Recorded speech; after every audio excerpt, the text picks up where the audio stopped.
Hello, and welcome back to The Professional Artist with Echo Chernik. I'm your guest host, Lazarus Chernik. Echo is swamped with work and personal things right now. You are listening to 107.7, the United Public Radio Network out of New Orleans, simulcast on YouTube, Facebook, and wherever fine goods are sold. I'd like to continue on with what I was talking about last time, which was about context and what artists put into their artwork.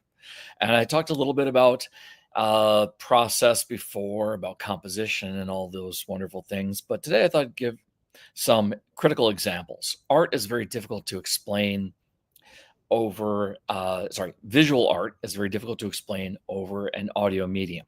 I do have images I will be showing for those people who are able to access it, the video, but I will do my best to describe what's going on and what I am looking at, and to explain all the critical things that go into great works of art,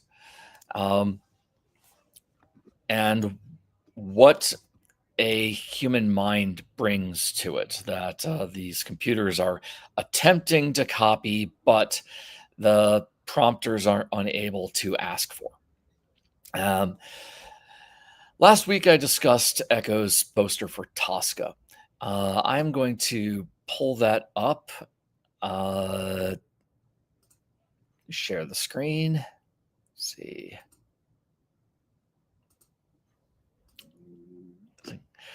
And I'm going to pull up Photoshop, and this is the poster for Tosca that I was describing last week. It is a vertical format poster, which means that it is taller than it is wide. It's about twice as tall as it is wide. And the image is of a single woman standing with her hand with her head sort of leaned to the side in anguish and her left arm raised up. She's burying her eyes into her elbow as her hand is pressed across her face, pointing to her right, the viewer's left. Her other hand is held straight down, holding a dagger that is bloody, bleeding onto a rose. There is a candle to the opposite side with smoke leading up towards her upraised arm. And at the top of the poster is the title of the opera, Tosca, by Giacomo Puccini, Love Changes a Diva into an Assassin. And what I had described, I'm going to illustrate a little bit now with some drawing tools. Because the woman's face is approximately 2/3 up the way from the bottom of the artwork, that her face is at the prime location for the human being to look at first. So the first thing you look at is her. There's a pendant in the shape of a teardrop of blood and her face. And there is a very subtle triangle between her hand, the pendant, and her face that a viewer could get completely captivated by. The anguish in her hand, the bloody teardrop pendant, and her anguished face is something you could just stare at that over and over and over again and get so much energy and intent out of the entire piece. But Echo went a lot further than that. If you consider that triangle as one large area, the focal point of the entire piece, that you notice that her arm and her across her face is pointing to the audience's left, and the fingers are outstretched, pointing towards the dates of the actual opera. So the first thing you see is her face. You get the idea that it's anguish and emotion and drama. And the next thing is the selling point. You have exactly where, what to consume. because it is a practical poster, not just a fine work of art. From there, that the audience will probably look straight up at the top left of the corner of the poster, because that's where people in the Western world look to read, on the top left, because we read from left to right. And that is where they'll get to read Tosca first and foremost. Then there's additional residual text around it. Connecticut Opera, 2007 and 2008 season, Giacomo Puccini, loved that, changes a demon to assassin. Okay, that's another piece of information. And then that leads you back down to the face. Now, this is another triangle. So your face to the content to the dates to the title. This is another triangle that draws the eye and really sells everything about the piece. Now, if someone has already grasped that amount of information and they want to move on, well, the next thing is the combination of the woman's downstretched arm, extremely vertical, as well as a very long white shape going down the center of her red dress, leads you down to the lower left-hand corner of the artwork, where there's a dagger with blood dripping onto a rose. And then in the background, there's a silhouette of a medieval Italian Renaissance spire. And here we have another triangle. We have the hand with the dagger, the rose, and a spire. This triangle of elements, these three elements communicate something else. We get besides her dress being period, that spire is very period, the dagger shape is very period, and the rose, again, more drama, and now we're setting a theme. A setting. From here, from this triangle of information, there is a strong vertical moving all the way horizontally across to the other lower corner of the artwork that draws you to more spires and a candle and a subtle silhouette of a human face. So here we have we have the candle. The candle has a smoke that leads up to a cross. And down at the bottom, there is that face, and you have another triangle of information. 3 pieces of information again. You have the silhouette of the dead lover. You have the candle, the melting candle, burning flames of passion. You have sacrifice. You have a lot of religious iconography, and then smoke. And the smoke swirls and leads you all the way back up, but it doesn't lead you back directly to the original triangle. It stops at the silhouette of a nose that you may not even recognize the first time. You probably didn't recognize it at all. But once you recognize it as a nose, you cannot unsee it. The scent of the candle wafts up to a nose, revealing a hidden silhouette of a human face behind everything, and it's rather dominant. It's ominous, and this represents the villain of the story. All of these things Echo did on purpose, deliberately. There isn't a single part of this that was an accident. She did a lot of different elements. You'll also notice there is a thin little texture that's been added in certain areas to fill up, and you won't recognize it because you might just look at it and wonder what it is. But I recognize it as actually from another artwork that Echo did of pomegranates. This is a design of pomegranates that she did. And those pomegranates, of course, allude to Adam and Eve, as well as all sorts of Greek mythology about the the power of pomegranates with life and death and all those wonderful storytelling techniques. Now, I mentioned this last week, so I'm not going to go into too much more detail about it. I'm going to move on to something a little more, I don't know, I move on to a logo. That's the way to best describe it. And this logo is one that I created for a restaurant inside of a game. So this isn't for a restaurant, and it's not for a game. It's for a restaurant, a fictional restaurant inside of a game. And it's called Taco Temple.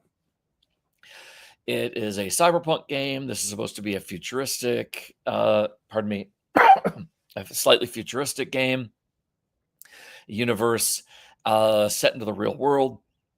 And Taco Temple is sort of one of these ubiquitous restaurants that players can frequent.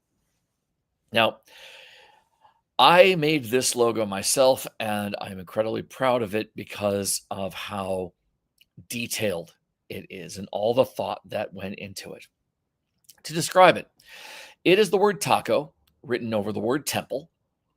On top of the taco is an abstract shape of a half of a semicircle with some radians coming off of it. Below the word temple, there is a line, and dead center below it is another semicircle, but this one's open, not closed, that sort of looks like a little bit of a smile between the M and the P. Now, here's where I started. The word taco and the word temple are different lengths. The word taco is shorter, and when you put taco on top of temple, in perfectly centered, it looks like a staggered steps of an ancient Aztec or Mayan pyramid. So I accentuated that by adding a line underneath the word temple that's extended even further out than the word temple is from taco. Sorry, Echoes is doing her work here in the gallery, listening to me. And then on top of the taco, the word taco, that semicircle and the radians are again specifically designed proportionally to look like another building on top, another tier on top of this actual Aztec temple design. And then the choice of the font. I needed a font that, fit not just the design, but fit the concept. And the font has a lot of thick triangular wedges in it and long, flat shapes, long, flat, slightly curved lines. The triangular shapes are like taco chips. And the slight curves used in the letters O and C, P are also used in the semicircles on top and bottom, and that echoes the shape of a hard-shelled taco. The top of the pyramid shape is a hard-shelled taco sitting on top, rotated, but the radians coming off of it make it look like the sun rising over the temple. Then directly below the semicircle at the bottom that is open, it looks a little bit like a bowl, and that represents a feature inside Aztec temples, which not everyone knows about, called cenote. And cenote were water reservoirs of a kind. And as far as I know, most, if not all, temples were built directly on top. The more you know about this, the more interesting it becomes. But this is all part and parcel of the actual history of these people. So you have the cenotaph at the bottom. You have the taco at the top. That's the sun, and the words taco temple actually shape a temple. And you have and everything is designed using shapes like taco chips and taco shells, hard taco shells. Then I colored it. And obviously the colors that I'm going to use are going to reflect the food. So I layered it similarly to the way you would in an actual taco. The line at the bottom is green. The word temple that sits on top of it is red, like red meat. Above that, the word taco is orange, like a taco sauce. And above that, the radiant sun taco shell with lines is yellow. So it reflects the sun, but it's also cheese on top of taco. Again, hard taco. I'm not talking about traditional street tacos. And then at the bottom, the cenotaph, the actual curve of the cenotaph is blue. Of course, to make sure that it reflects the water of the cenotaph.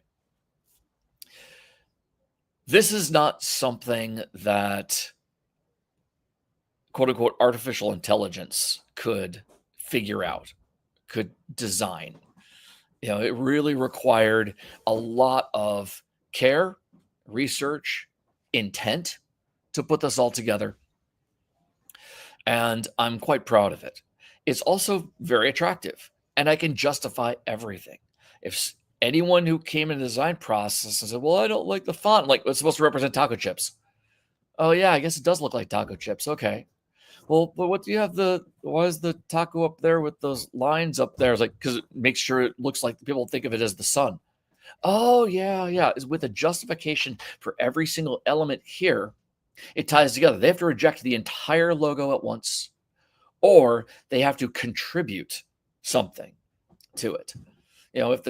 For instance, they could say, well, maybe the taco needs more lines up there to make it look more like the sun. I'm like, well, then there's a discussion of, does it actually make it more like the sun, or does it change the shape of it? I chose to have exactly this many for more logical, rational reasons. And the logo looks good, solid black on white, solid white on black. It looks colored. It can be completely animated. That because it's all these different elements that are all these elements that appear disjointed with all the hard angles. Those can be animated to come together in a beautiful way. The shape, the curve on the bottom and the curve on the top can be used to open and close like drawers. There's so many ways this logo can be used. And that's something that we strive in the logo design community. We need to have something that means something. Some of you have heard about the logo, the FedEx logo, for example. In between the letters E and X in FedEx, there is a silhouette of an arrow pointing to the right. That only works if you use the exact fonts that they used. So if someone else leans over and go, I'm not sure I don't like that font. It's like, see that arrow? I need that arrow. And that has to be that font for that arrow. So it's because of these decisions and this intelligent process that you have to dismiss the entire concept that art is subjective. Art is not subjective.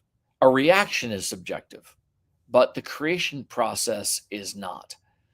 And when someone is not thinking this hard about putting together a logo or a poster or a work of art, then it's really not that good. And you can tell that. That's why Echo and I are judges of these competitions, is because we're looking for those things. We're looking for those decisions that were made in the actual piece. Now let's go over some classic examples, some really famous illustrators. So I chose a work of art by the master Frank Frazetta. Frank Frazetta was a comic artist turned fantasy artist who did book covers. He did product designs. He did posters. He did full comics himself. His comics were turned into multiple movies, most famously Fire and Ice. His arts, he did a lot of the covers for Conan the Barbarian. That's how he became famous. That's how he became known outside of the comic world. And he's widely regarded as the single most influential fantasy artist of the 20th century. He didn't have a single style. He had multiple styles. He used different techniques. And he mastered each of those. His primary, if you want to say cohesive element across them, is that he was extremely figurative. But that's what an illustrator is. An illustrator draws figures. And he also did a lot of fantasy sci-fi in an era in which it was dominated by extreme fantasy and pulp. So the artwork I chose is called I completely Moonrider, and Moonrider is a cover. I lost my.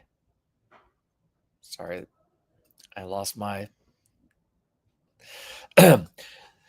Moonrider was a cover, and it has on the left hand. Sorry, it's a landscape of not exactly the moon, but maybe the moon, with a orange desert and sharp orange jutting rocks.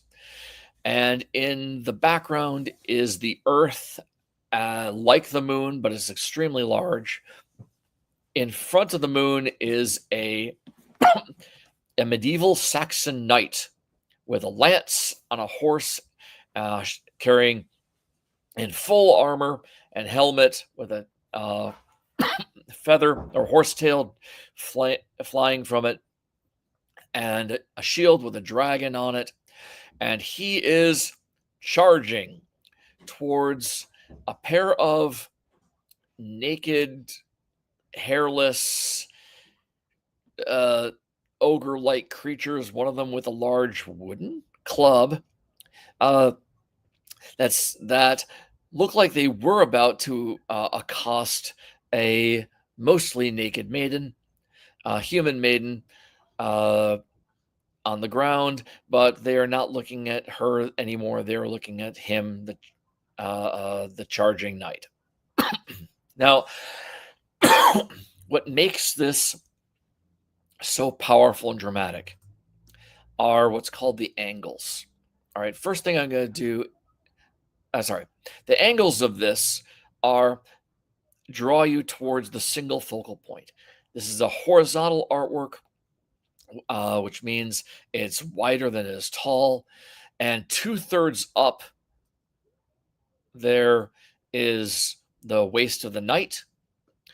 And so you're automatically thinking about the knight as soon as you see it, but additionally pointing towards the knight are smoke or clouds or some streaks in the sky that all point directly to the knight.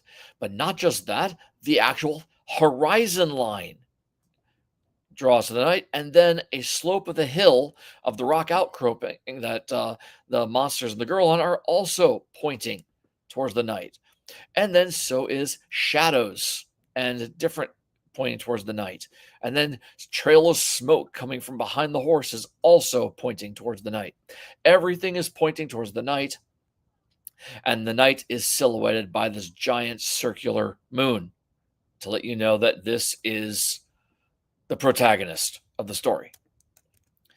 Once you see him, you'll notice all these other elements. You look at him, you see the red cloth I can't remember what it's called, that covers up his chainmail armor.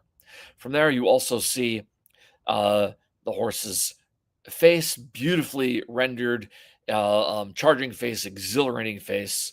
The gesture of the horse pushing off the ground and stirring up the smoke, coming back up to the shield on the knight, which is next to his chest and his face. And you have this lovely triangle of information that's just nothing but pure drama and intent. And of course, you can also include go from the you can also go from the earth itself to through the triangle, like so. I'm sorry for the include the earth in the triangle, because behind behind the knight, the way the continents are formed, the horse's tail perfectly fits into the gentle curve of South America. The dragon shield is poised perfectly into the curves of Central America, and the horse tail coming off of the knight's helmet curves directly into the beautiful curves of the Pacific Northwest and Lower Canada. Just incredible detail here. Now going across, we have the different triangle. From the knight, you have the creatures, and you have the woman, and then you have the knight again. It's a very strong, elongated triangle. Now, whether you go from the knight to the woman or the knight to the monsters, to the ogre creatures, is debatable, but I always seem to get drawn directly towards the creatures, because the creatures are set in a stronger silhouette than the woman. The woman is actually, her coloration sort of blends a little bit into the background, and so the creatures have stand out a little bit more. Also, the drama, the angle of so there are two, one in front of the other, and the one in front facing the knight and the woman, he has one arm greatly outstretched pointing at the knight, and he also is holding a club, and that club and the arm are both pointing at the knight. And his body is actually in a gentle curve that echoes the curve of the moon. Behind him, the ogre saying there is in a much more dramatic, sharper angle, but that particular angle is echoed beautifully by the angle from the landscape to the woman, and how she had her arm pointing, her arm and her leg, and the way they're outstretched. It is a very incredibly sensitive detail to make sure that the section of the woman and the two creatures are in and of themselves a complete illustration. The triangle being the club, the woman, and the creature behind her. See? But then you have colors, the beautiful complementary colors, the juxtaposition, the play of all the shapes. There's not a lot of rendered detail here, and this helps. The elements that are detailed include the knight, the horse, the shield, and certain musculatures on the arms of the creature, the club, and the woman's torso and hair. Everything else is really loose, not very indicated, not a lot of detail. that also helps point out what you're supposed to look at. All of these decisions are things that he made on purpose. Now, did he sit there and go, I want to do this, I want to do that, I want to do this? Yeah, to some degree he did, but others he just sort of let his subconscious run. I mean, it's once you get used to making these decisions, they're pretty easy. Like, okay, I'm gonna render the horse like this, I'm gonna render her like this, render her like that, and everything else is gonna be kind of loose. That's easy to make that decision. But that he made it and why he made it is incredibly important. Why did you use one? I mean, it's not like he chose whatever was in the foreground was going to be more detailed than things in the background. That's not what he did.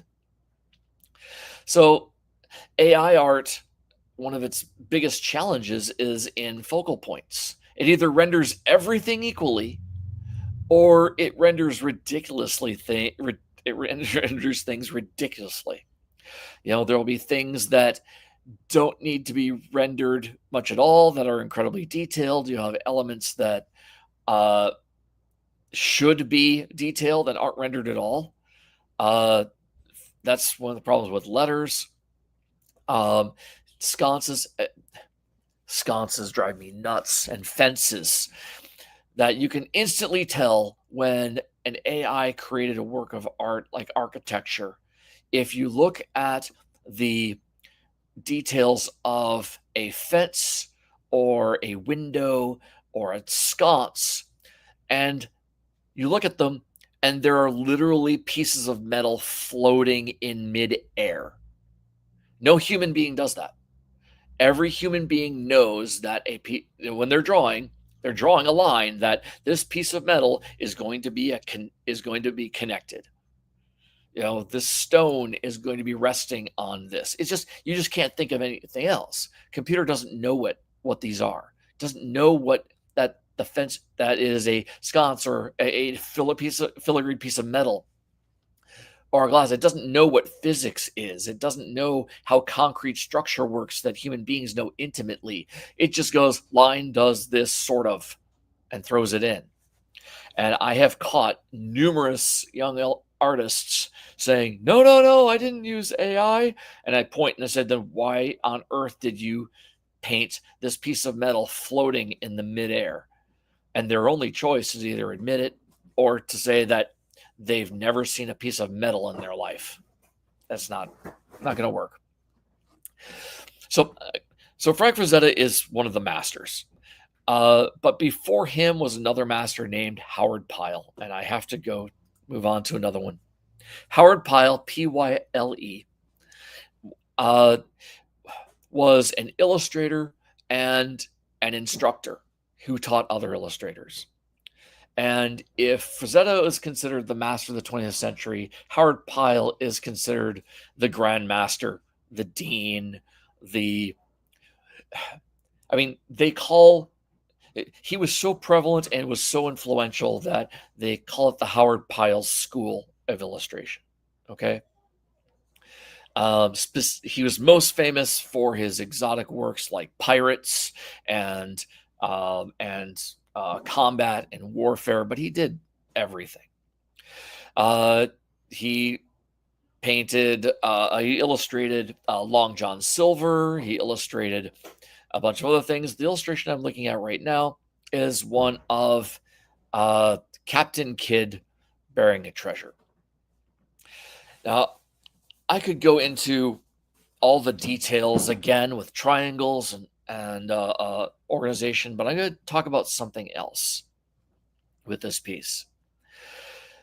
He was a master of color. So when you look at this, it looks like a photograph. I don't mean rendering wise, but just the colorations. He could render things like photographs, but in this particular piece, that all the colors represent a particular time of day.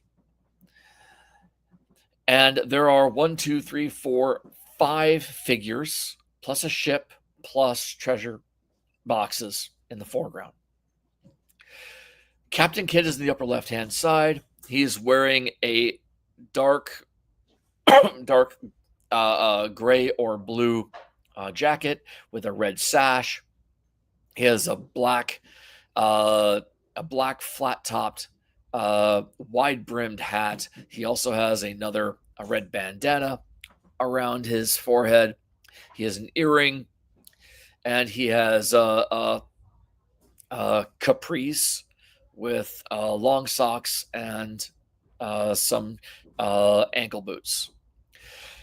Every other character has the same red sash, but they have black pants, pantaloons, capris, the same boots and shoes, but they're wearing white shirts. And then they have different headgear. The thing about Howard Pyle is that prior to his illustrations, pirates did not have a look in pop culture.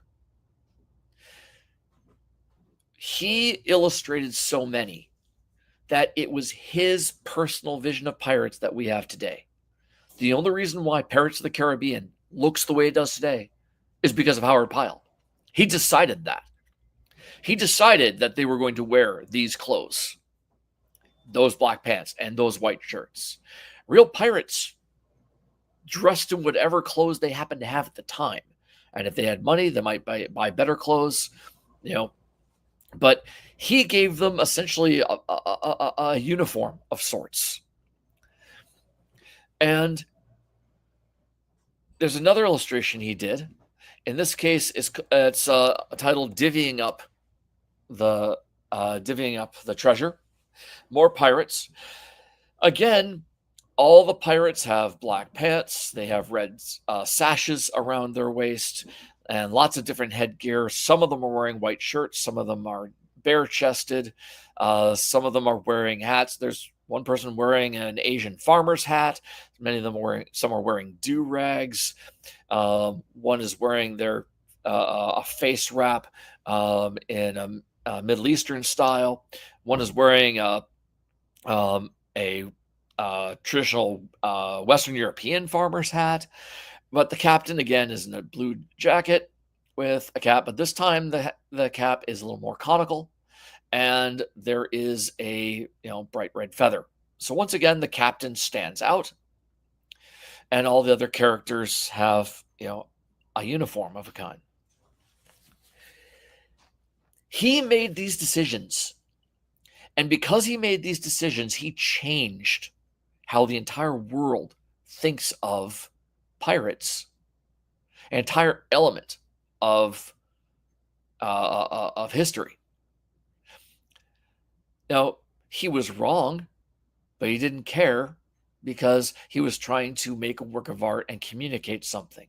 He needed to communicate that who the captain was instantly. Give everyone else a uniform and give him a contrasting uniform. They're all white and bare. He is, more noble, regal, and has a darker jacket and a more, impressive hat. AI can't make that decision. If you're going to say into a prompt, I need a pirate captain and a pirate crew, it's literally just going to copy all the people that copied Howard Pyle and throw them in there. It's not going to make anything new. It's not going to create something that the world's going to go, oh, you can't even say make a new thing, because it's not going to be consistent in what it does. And so when Miyazaki said that AI is a crime against humanity, it's because it's a crime against creation. All right? That we aren't going to get anything new. We're just literally going to get things rehashed, repurposed over and over and over again. In this case, why have people copied Howard Pyle over and over again for a century? Well, because it's easy, okay? But they had choices. And if you look, there are examples of people doing things differently with pirates and with other things. Vikings, for instance. Nobody thought of Vikings as having horned helmets until opera in the 19th century, in which some costumer went, oh, yeah, that's cool, and put them on. And ever since, people have thought of it that way, but that wasn't realistic. So while incorrect, it's contributed to pop culture.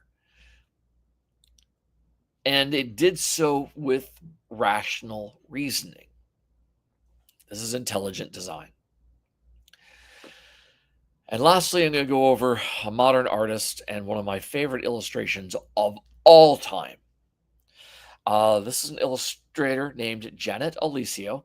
And this was for a role-playing game called Earth Dawn. And the title illustration is called Obsidian Merchant. It's a fantasy character. This race does not exist in any other game. This universe does not exist in any other game.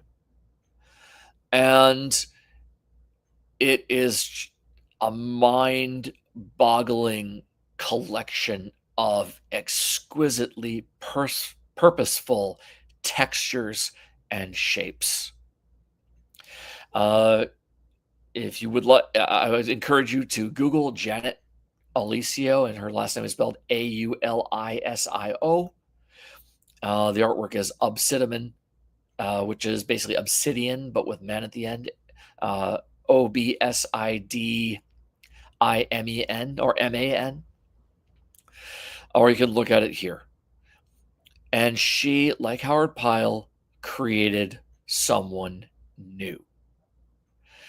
She took the concept of not just a pirate, but a Italian Renaissance Medici style opulence and applied it in a fantasy universe and gave it to someone who gave it to a character, apply it to who at first glance we would think has absolutely no fashion sense whatsoever. But when you realize that everything, I don't want to say ties together, it all represents the same thing. It represents opulence. It represents wealth. It is a conglomeration of gaudiness that is intimidating. Tie that into the face of the merchant, of this humanoid character with this incredibly intense look on his face. He's staring at the audience or at someone nearby the audience, not scowling. He's not happy. You want to make this person happy.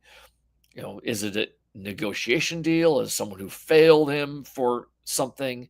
You know, is he a crime boss? He very well could be a crime boss.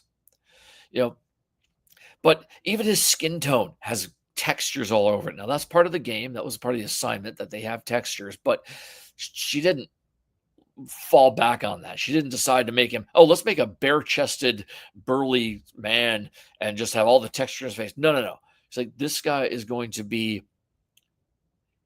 a merchant in the way that the Medici were. They're a ruler, an absolute ruler, a despot. And you look at this, and he is resplendent in glorious wealth. And not even a lot of jewelry. It's just all in the fabrics. And even behind him, behind his throne is a textured, not textured, tiled wall with a texture in it. And the tiles are not the most ornate, but the color stands out. You know, if they were any more ornate, then he himself would get lost. In fact, it's very difficult to look at him because the only elements of this piece that you can really focus on are the intensity of his face, that is to his scowl specifically, that is framed as a triangle. All right. There is a jewel he was wearing, and there is his hand that is gripping the arm of his throne as if he's ready to just reach out and grab who has upset him. He's just, needing that with anger. There's also another triangle related to the elements, a beautiful emblem of a goat leaping over something in front of a fire, maybe not a goat, maybe an ibis, some horned deer-like animal. He has an extremely strong shape with his leg, because no matter and sorry, I'm so excited about this. I'm getting too much. As you start noodling through all the details and stripes and patterns inside of his cloak, you can get lost. But then he has this very strong leg with stripes and layers that can lead you right back up in a curve straight back to his face. His hand has his arm leads back from his hand all the way back in a curve, beautifully arched straight back to his skull. And the pattern in the background on the wall of the goat leaping in front of the sun, or that pattern, that symbol is used as a pattern in a piece of cloth, a shawl of a kind that is ornately, I'm running out of words, exquisitely folded over his legs and his arm. I mean, the level of folds and the drapery and the details that she put into making sure that it's chaotic, but not in a way that's intimidating, or rather not in a way that you look at it and go, I can't look at that anymore. This is fascinating. You have to keep looking over and over and over again over all the little details, and everything curves over. There's a circular type pattern of in a scarf that wraps around him. Well, the circles of that form a interesting boundary between all the verticals of his shoulders and his necklace and his headgear loops, and the grid work, the straight out graph paper grid work of the tiles behind his head. All of the angles of everything were very carefully applied. Where there are vertical stripes, well, the folds break up those vertical stripes so they appear more like rectangles or even squares in some instances. And then he has a bodice or a girdle made of leather or metal that is sort of buried inside of it. But even that, it's textured with buckles and what may be pouches.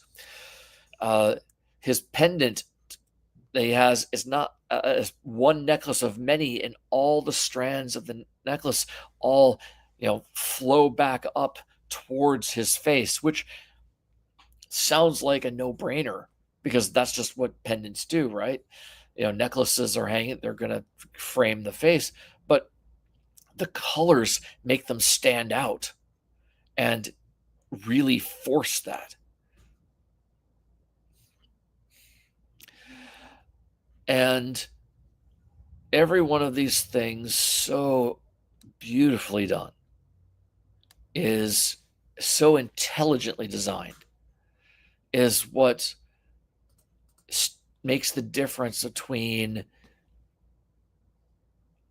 generated art, or generated images, not art, and human-made art. Right? Humans make these decisions to make something new, to communicate something that to a person that only a person can think about. So when I look at an image, if I just see the exact same thing as I've seen a million times over, and I see things that don't make sense, if I see things that a human being just wouldn't make that decision of, then that's why I would, I denounce it as trash. Because the point of art is to give us something exciting and something new. It's not just that, ooh, cool aspect that jumps out at you. Because people say, ooh, cool, over a shiny rock on a beach. Yeah, Okay, that gets your attention for a split second, but it didn't do anything for humanity as a whole. Um,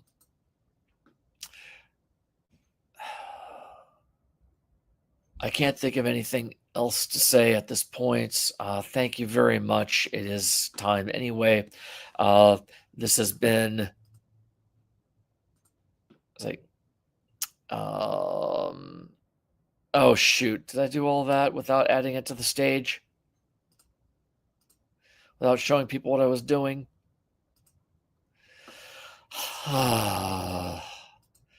Here's the Tosca piece. Here are the triangles I was talking about.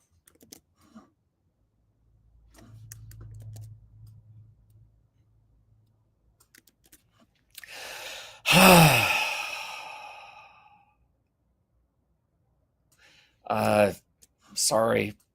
Here's the Taco Temple logo I was talking about. Here's the Frank Frazetta piece I was talking about in detail. Please pause this at your leisure. Go into the details to admire these. Here's the first piece by Howard Pyle. Here's the second piece by Howard Pyle. And here's that glorious piece by Jenna Lucio. And I am so sorry. Still new to the whole, VTuber thing. Thank you very much. This has been the Professional Artist. Not professional YouTuber yet. The Professional Artist with Echo Chernik, guest host by me, Lazarus Chernik, on 107.7 FM, United Public Radio Network out of New Orleans, simulcast on YouTube, Facebook, and wherever fine goods are sold. Thank you and have a great day.